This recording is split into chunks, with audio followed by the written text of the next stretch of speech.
Start परिच्छेद मागील काही वर्षापासून शेतीतून जास्त उत्पन्न घेण्यासाठी फक्त रासायनिक खतांचा तसेच पाण्याचा अमर्याद वापर होऊ लागला आहे.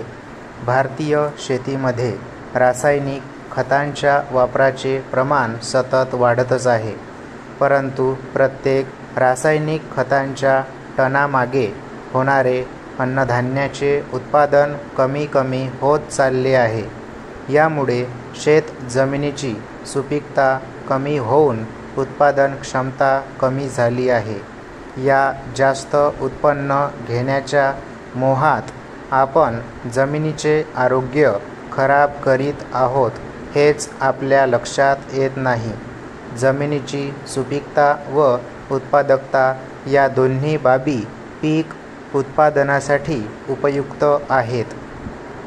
शेत जमिनीचे हे आरोग्य टिकवून ठेवण्यासाठी वेळच्या वेळी आपल्या शेतीतल्या मातीचे परीक्षण करून पिकांचे नियोजन व सेंद्रिय खतांचा वापर शिफारशीप्रमाणे करणे ही काळाची गरज आहे.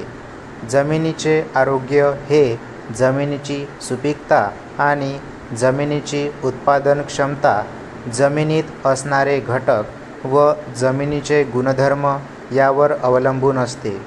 जमिनीमध्ये असणारी खनिज द्रव्ये, सेंद्रिय पदार्थ, जल आणि वायू हे चारही घटक पिकांच्या वाढीसाठी योग्य प्रमाणात असणे गरजेचे आहे.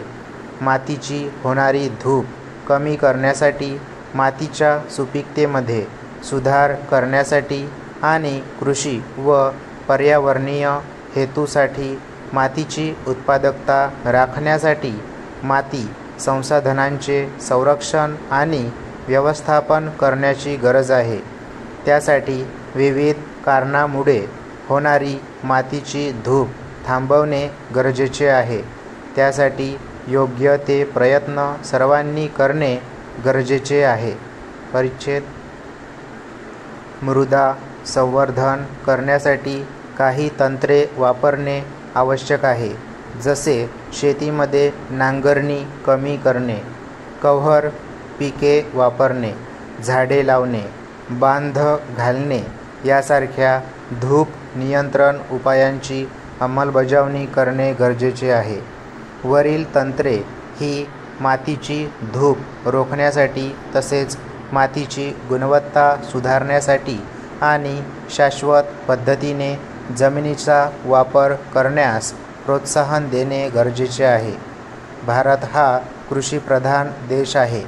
देशाचे मोठे क्षेत्र हे कृषी क्षेत्राखाली येते आणि येथील लोकसंख्येचा मोठा भाग उपजीविकेसाठी हा शेतीवर अवलंबून आहे. त्यामुळे मातीची गुणवत्ता कमी होणे आणि सुपीक जमिनीचे नुकसान हे देशाच्या अन्नसुरक्षा आणि शाश्वत विकासासाठी एक चिंतेचे कारण आहे. या व्यतिरिक्त भारतातील मृदा संवर्धनाला अनेक आव्हानांचा सामना करावा लागत आहे. जसे की लोकसंख्येचा वाढता दबाव, जंगलतोड आणि रासायनिक खते आणि कीटकनाशकांचा अंधाधुंद वापर. या समस्यांचे निराकरण करण्यासाठी पारंपरिक शेती पद्धतींना प्रोत्साहन देण्यासाठी आणि भावी पिढ्यांसाठी देशाची माती आणि जलस्रोतांचे संरक्षण करण्यासाठी सरकार, स्वयंसेवी संस्था आणि शेतकरी यांनी एकत्रित प्रयत्न करणे आवश्यक आहे. स्टॉप.